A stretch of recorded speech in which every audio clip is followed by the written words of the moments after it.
New year, new team, same result. Arsenal go to Anfield yet again and fail to get a win. This time picking up the loss, and we got some things to talk about. We definitely have some things to talk about.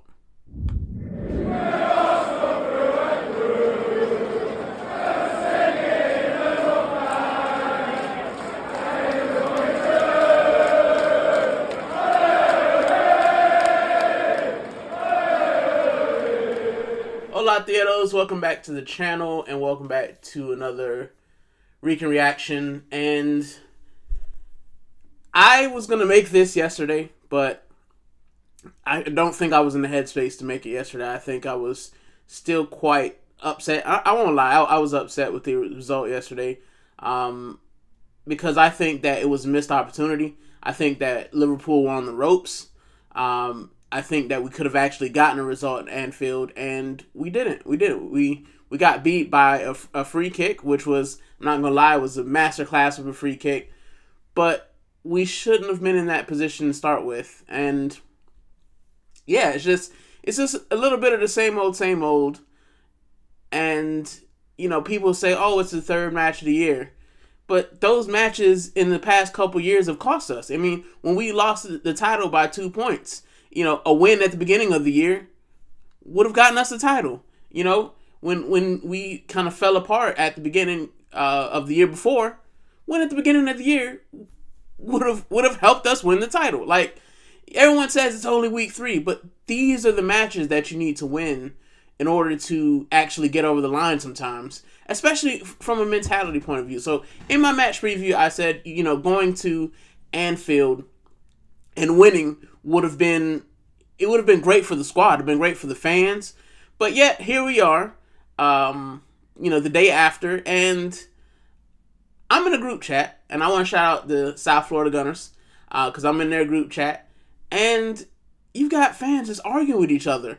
And we just can't see as a collective that it's because of the team. It's because of the team that we're having these arguments. It's because of the way we play. It's because of, you know, the choices that our managers make while we having this discussion. Now, let's talk about the match itself.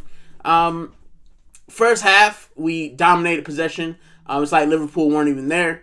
But as usual, as we've seen in the last year and a half, we can have, you know, ton of possession and do nothing with it. And of course, that's what happened. You know, second half, Slot made changes and Liverpool just turned it up. They turned it up. And I just don't remember us having much of the ball. I mean, I think that the free kick was a wonder goal, but I think they would have scored regardless. I think we were holding on by a thread. And I think that when they scored, they could just sit back. They scored late. They could sit back, absorb pressure, and hope for the best. And as usual, we just couldn't put anything in back of the net. Now, I brought up the group chat because, you know, you have a lot of fans who are going at each other, and the first thing they kind of say is, oh, but we didn't have our 2 best players, and that's why Mikel Arteta, you know, went defensive. So let's talk about, you know, the lineup that we went with. So the lineup we went with was pretty much what I said, but instead of playing Eze in the 10, we decided to go Merino. So, you know, Martinelli to the left and Madueke to the right. And I'm going to talk about Martinelli in a minute, but we went you know, with Merino at the 10, and I can honestly understand why that was done. I can understand what Mikel Arteta's mindset might have been. You know, you've got Hugo Ekitike, you've got Salah, you've got Florian Wirtz, and maybe he thought that they were going to have a lot of the ball, and Merino was going to be there to kind of help absorb pressure and then hope for the best in, you know, kind of in the second half. But I think what Slot did was he said, no, I'll allow you to have pressure. You know, I'll allow you to have possession. I'll allow you to play around with the ball. You tire yourselves out. You won't actually get it into the back of the net. Then I'll make a couple changes and put you to the sword. And it's frustrating because we've seen this before. We've seen this before with Mikel Arteta. When it comes to those big teams, we play this way. We'll nick a goal, hope for the best. And then when we concede a goal like we did, it's impossible. It's impossible for us to get back into the game. We've seen it before. So I think that's the frustration with the game. as far as our attack, Gyökeres starved the service again, and he got served a couple of times. He got some from Odegaard when he came on. He got a couple passes from Marino, but with Marino in there, you're never going to get the service that you would get with an Eze. You'll never get the service that you get with an Nwaneri. I don't know what Nwaneri has done, but he can't get a kick now. And yeah, it's a bit frustrating. I mean, Nani Madueke, I won't lie to you, I thought he looked solid. He had their left back kind of spinning, but you have to convert some of those chances, and I think Nani's going to get better with that, but we needed that yesterday, and we didn't get it. And then left wing, let's talk about left wing.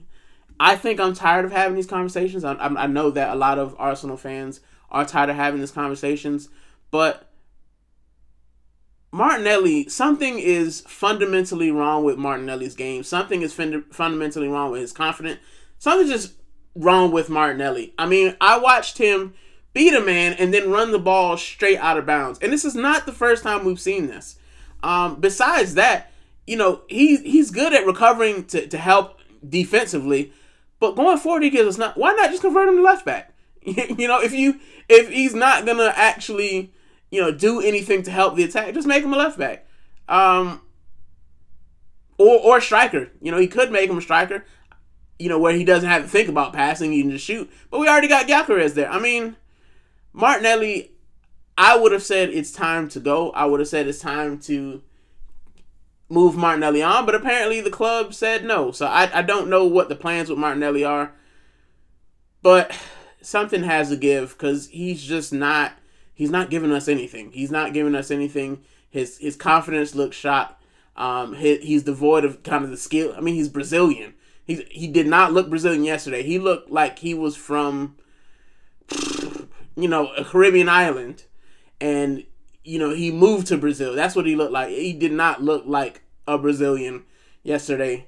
As far as the rest of our midfield, Declan Rice, I mean, I get where he wants him to play this box-to-box 8, this left 8, but I don't think that Declan Rice, that's not his best position.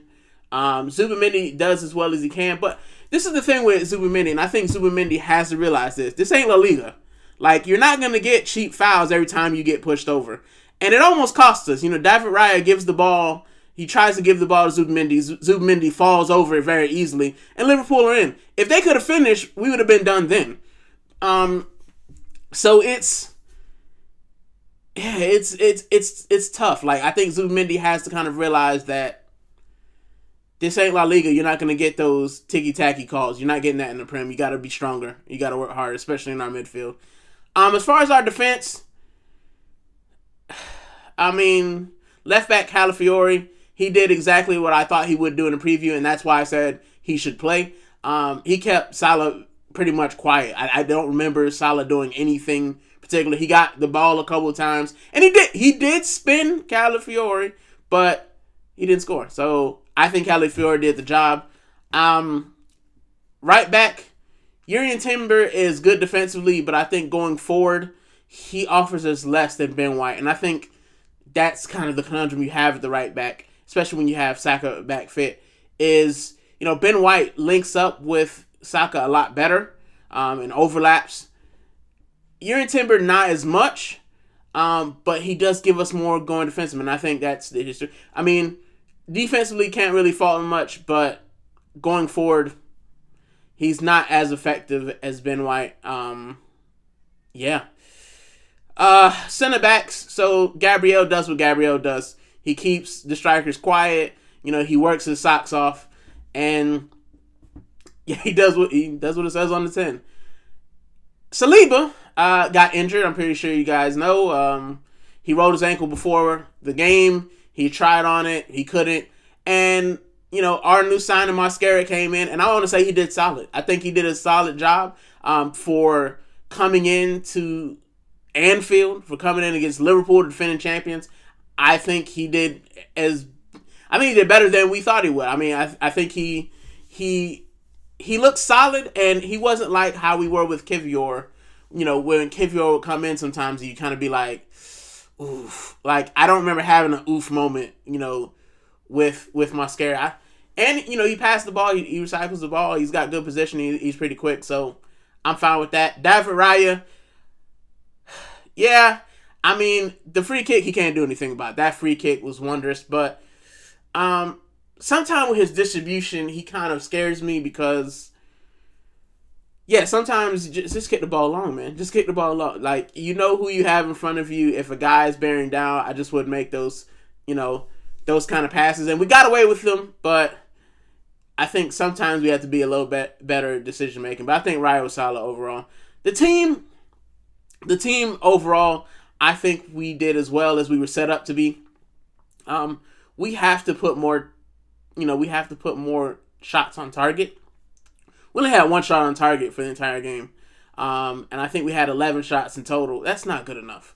Especially when, Leeds, we had 20 shots? You have to have more shots. If you're going to have that much possession, take a shot. And that's one thing I want to talk about as well, like our shooting. Why are we so scared to shoot? The way that the ball gets in the back of the net is by shooting it. Like, we've done this thing, and this was one of the gripes I had with Martin Odegaard, is Martin Odegaard 2 years ago, he's taking a shot. You look at guys like Max Dowman and Nwaneri, they're taking a shot. They get a little bit of space, they're taking a shot, see what happens. Declan Rice used to do it. A little bit of space, take a shot. I can't remember the last time I saw someone take a shot from outside of the box. Like, I'm struggling to remember when we took a shot outside of the box.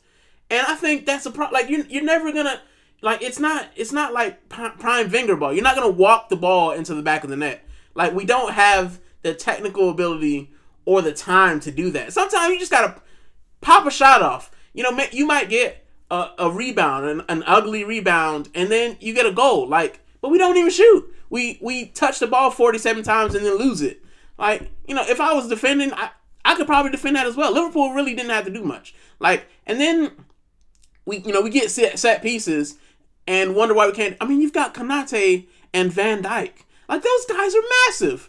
Like, come on, man. Like, let's think of something different. Let's take some short corners, and try to whip the ball in from the edge of the box, or take some pop shots, something. Don't just keep swinging the ball in, and every time we look, it's being cleared by Van Dijk or Konate. It's like the same thing over and over. Like, why can't we go off script sometime? And I think that's my biggest gripe with Arteta, our system, is there not enough off script moments. And when I first became a fan, we had some games where you had the Alexis Sanchez, you had Mesut Ozil, you had even Giroud. You had some off-script moments where people just taking random shots, the scorpion kick shots, Ozil dinking the ball over people. Like, people taking shots in order to get the ball in the back of the net. We don't do that anymore. Like, we just try to pass. Like, we're just going to walk it into the back. We're not going to do that. And you're not going to do that at Anfield. You're not going to do that at Old Trafford. You're not going to do that at the Etihad. You're not going to do that at Stamford Bridge. Like, just take a shot. Take a shot. That's all I want. Like, we need to start taking shots. Substitutes came on. Didn't really, I can't really think of anything great that was done. He did bring on Eze late. He brought on Odegaard and Eze, put Eze out left. I get why he wouldn't play Eze, but people are saying that, like, he's at Anfield and he just got to the team. Eze just played. The man plays for Crystal Palace. He's beaten Liverpool.